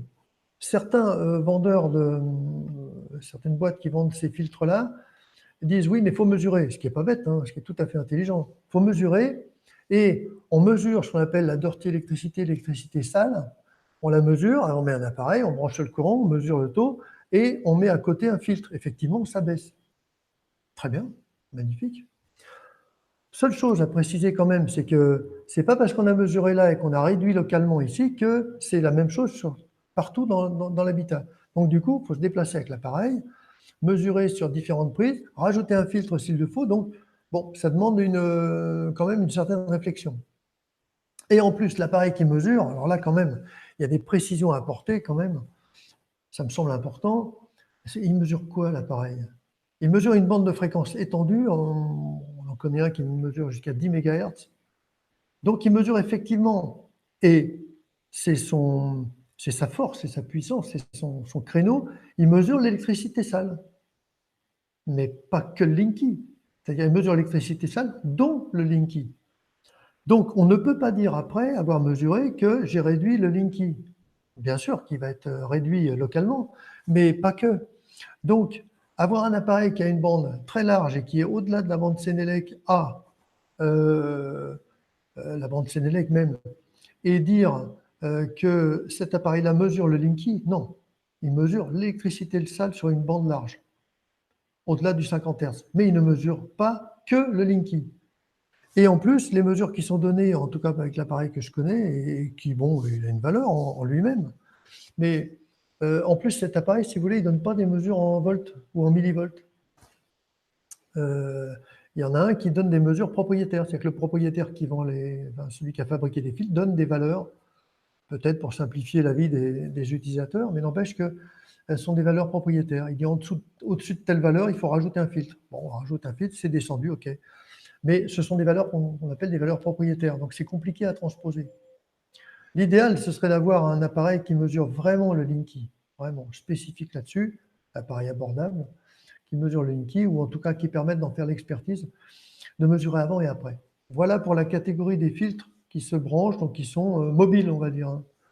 Ouais, tu expliques bien, parce qu'effectivement, la résistance ohmique de chaque câble est complètement différente de l'une à l'autre. Et puis,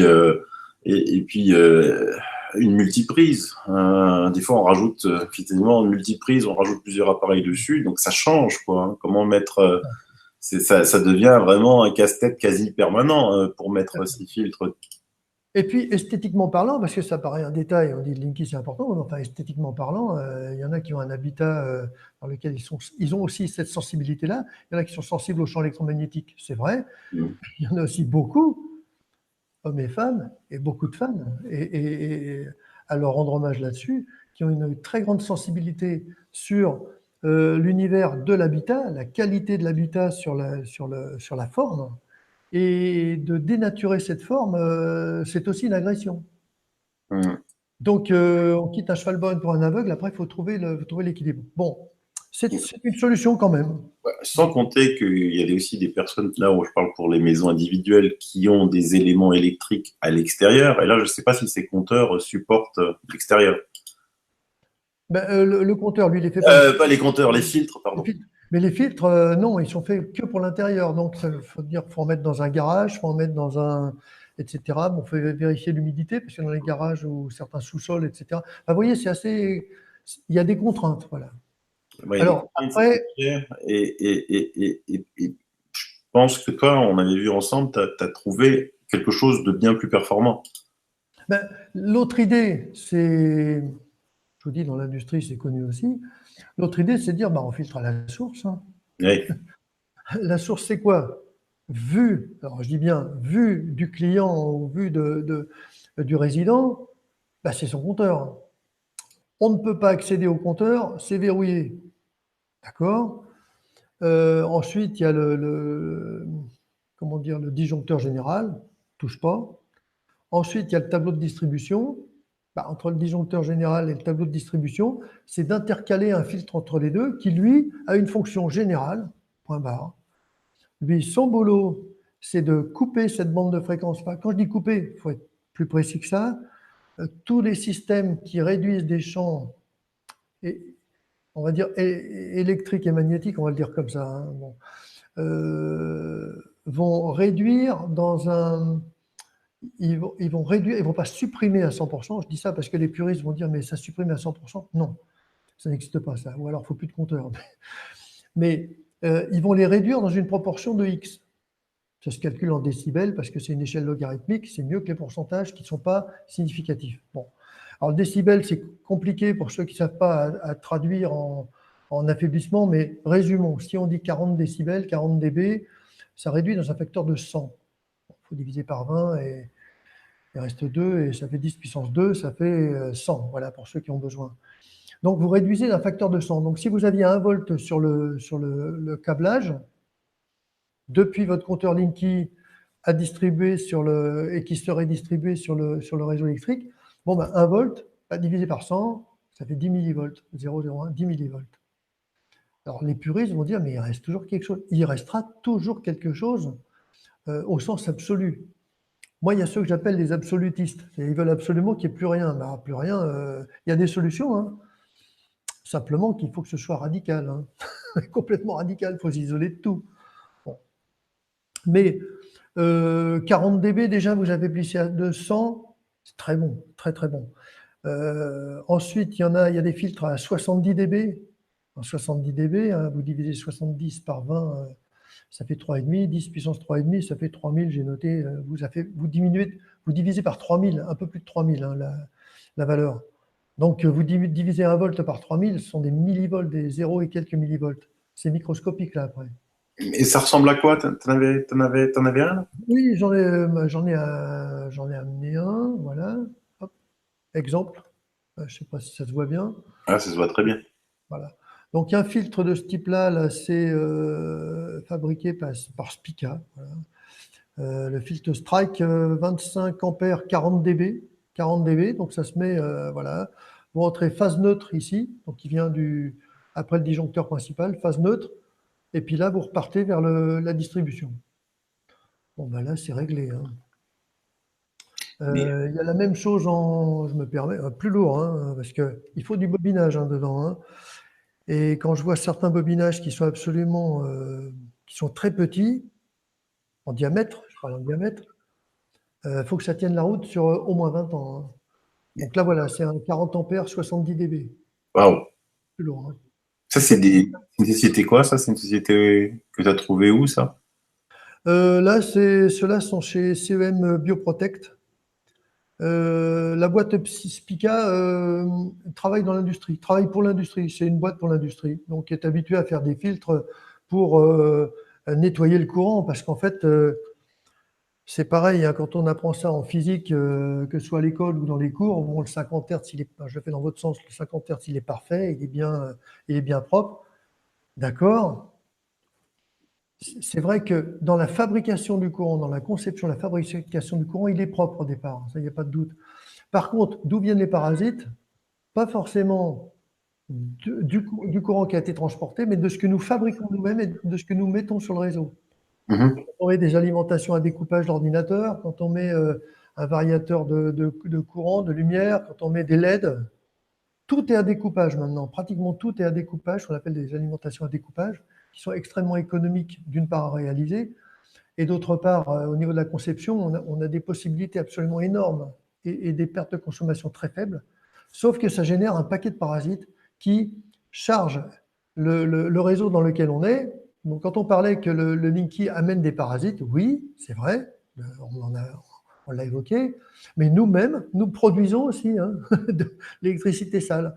Et ça vaut de réduire cette partie-là. Donc là, la partie, si on filtre comme ça veut dire aussi qu'on accepte, qu'on accepte le compteur, puisque ça se met derrière le compteur, hein, voilà, pour filtrer le CPL du Linky. Mais dans ce cas-là, il n'y a plus de perturbation de Linky, en tout cas à l'intérieur de l'habitat. Ça, c'est réglé. Et votre compteur Linky fonctionnera. Et toi qui a des appareils de mesure très très puissants et très complexes, hein, parce que tu as dit que c'est vraiment quelque chose de très très complexe à mesurer, tu as pu faire des tests in vivo, enfin de situ, et t'apercevoir que cette pollution, ce brouillard était réduit suite à la pose de ce filtre. Oui, tout à fait. Ce qui est intéressant, c'est que bon, faut un analyseur de spectre, hein, ou un appareil spécial, mais ce qui se passe, c'est que souvent, on voit sur YouTube, par exemple, hein, je ne me moque pas, mais c'est vrai que c'est un peu dommage parce que ça n'encourage pas à crédibiliser ceux qui cherchent à montrer que le Linky pose une problématique technologique. Je parle technologique là, je parle au niveau du CPL. Au niveau politique ou économique, il y a aussi ces débats-là et ces discussions, mais je n'ai pas la capacité de répondre à ces, ou d'argumenter suffisamment là-dessus, c'est moins mon créneau.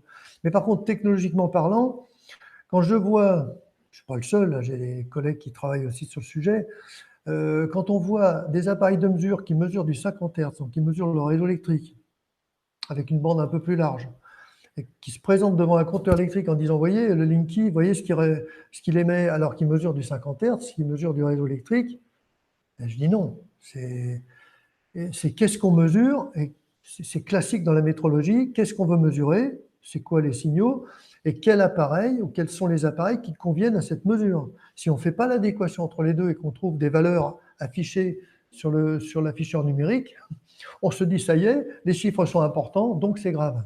Attendez, qu'est-ce que vous avez mesuré? Si c'est le 50 Hz que vous avez mesuré, mesurez un ancien compteur et vous verrez ce qu'il dégage. Donc, avec un analyseur de spectre et une sonde qui va bien pour mesurer dans cette bande de fréquence, oui, on voit les émissions. La complexité qu'il y a aussi là-dessus, c'est que vous pouvez mesurer sur une prise électrique, sur un lit électrique, etc. On voit le Linky, c'est pas permanent, hein, ça dépend du taux de charge. Hein, ça dépend du taux de charge qu'il y a au niveau des demandes et des échanges, puisque c'est pas permanent, mais c'est cyclique, hein, quelque part. On mesure ça, donc on voit bien les pics avec l'analyseur. Et bon, ça monte pas très haut, hein, ce ne sont pas des valeurs élevées, c'est ça qu'il faut bien s'imaginer. Par contre, ce sont des séquences. Ce sont des séquences de stress, je dirais. Et ces mesures-là, quand on les a faites et qu'on a intégré un filtre, on peut aussi, au titre de la démo, faire un montage avec un filtre et une bascule avec ou sans filtre, qui fait comme ça, on voit l'effet du filtre. Parce que la difficulté, c'est que ce n'est pas un filtre qu'on met sur le courant directement.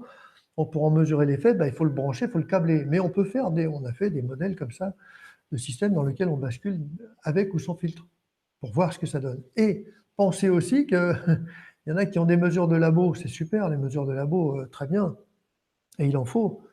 Mais mesures de labo, c'est une chose, et les mesures dans la réalité, ça peut être aussi différent, parce que technologiquement, l'impédance du câble, il est extrêmement variable.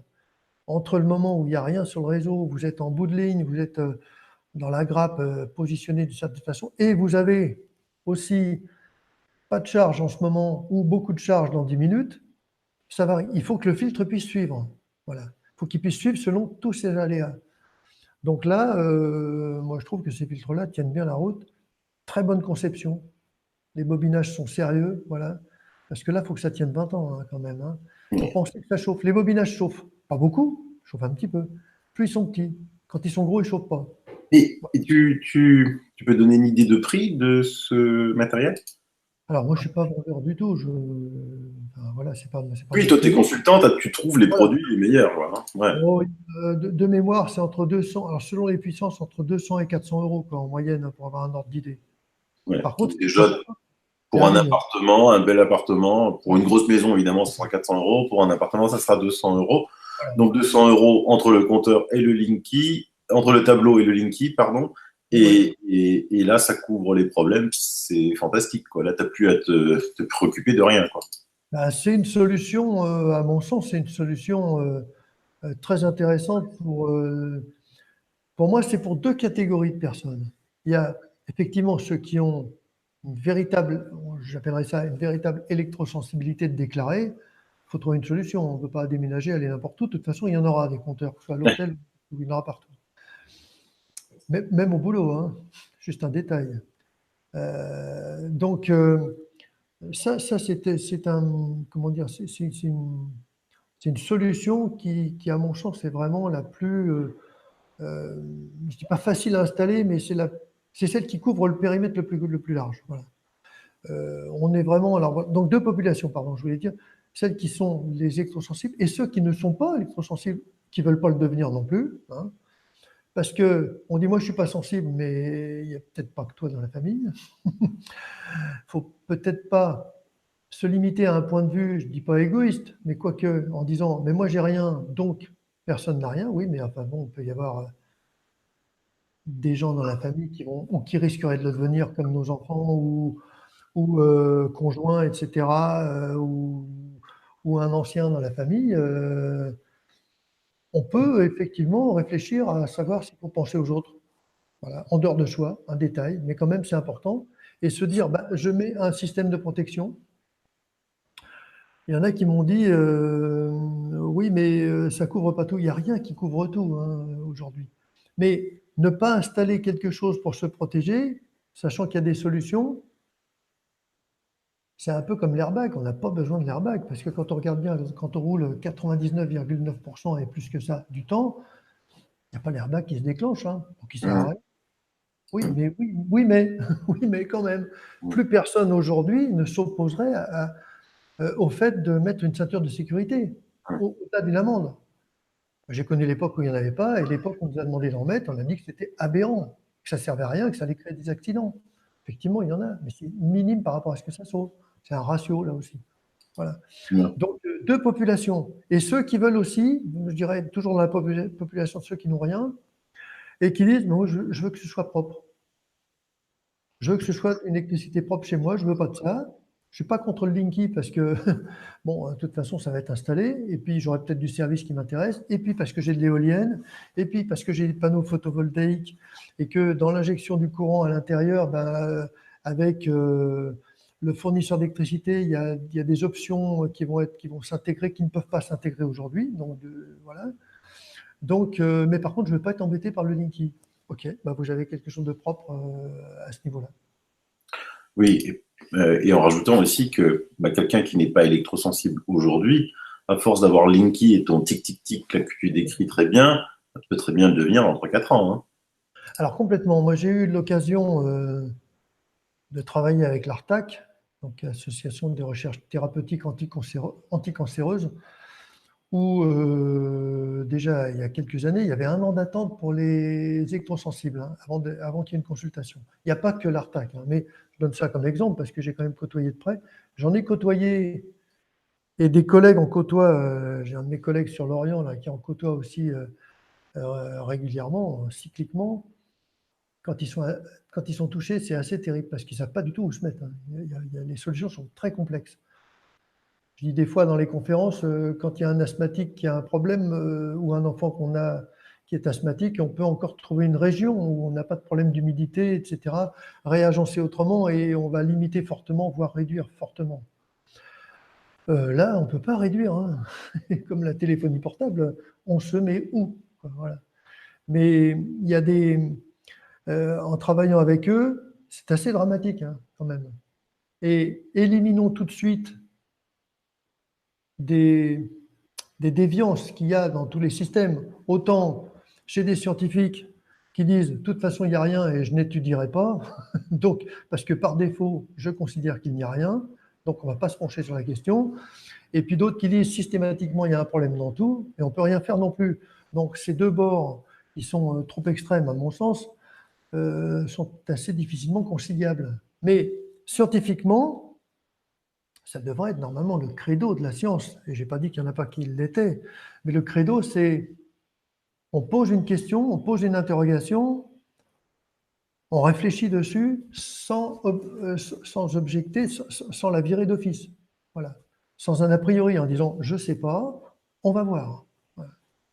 Mais si c'est rejeté d'office, comme c'est le cas pour la téléphonie par exemple, bon, il n'y a pas de problème. Okay. Ou alors il y a tous les problèmes, non. Voilà. Et il faut trouver la part juste, l'équilibre là-dedans, dans sa propre vie et dans la vie, à mon sens, et dans la vie de ceux avec qui nous sommes. Et si on a encore une possibilité où certains dis pas un talent, mais enfin certaines fonctions, bah, d'essayer d'aider les autres, quoi, d'essayer de faire quelque chose pour soi en y aidant aussi les autres, quoi. Parce que si on peut faire ça, on aura au moins contribué, même dans un petit microcosme, à au moins essayer de, ce que tu fais, hein, Sylvano, essayer de donner de l'information et d'éclairer un peu le paysage, d'éclaircir tout ça de façon à enlever ce qui n'a pas lieu d'être, mais de se pencher sur ce qui vaut. Tout à fait, tout à fait. Et puis, sans oublier que, Jean-Paul, la terrible 5G arrive bientôt. Là, va falloir qu'on fasse une grosse émission dessus. 5G, oui, 4G est déjà passé il y a un moment. Il y a des appareils de mesure pour la 4G. Déjà, tout le monde n'est pas équipé pour la 4G parce qu'il y a des bandes de fréquences qui sont pas dans tous les créneaux, dans les créneaux de tout le monde, hein, dans ceux qui sont équipés.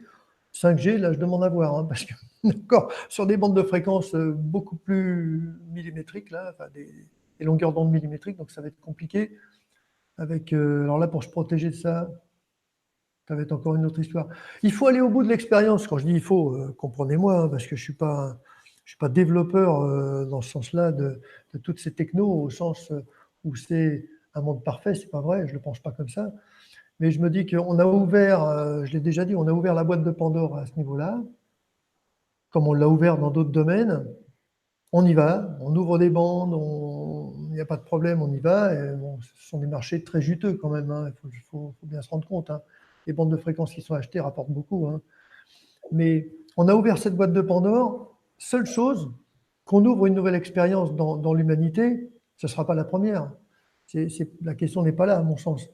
Mais quand on ouvre aujourd'hui avec l'expérience du passé, et depuis 12 000, 13 000 ans, par exemple, qu'on ouvre une autre boîte, sans dire on l'ouvre, mais on s'est déjà fait avoir dans d'autres domaines.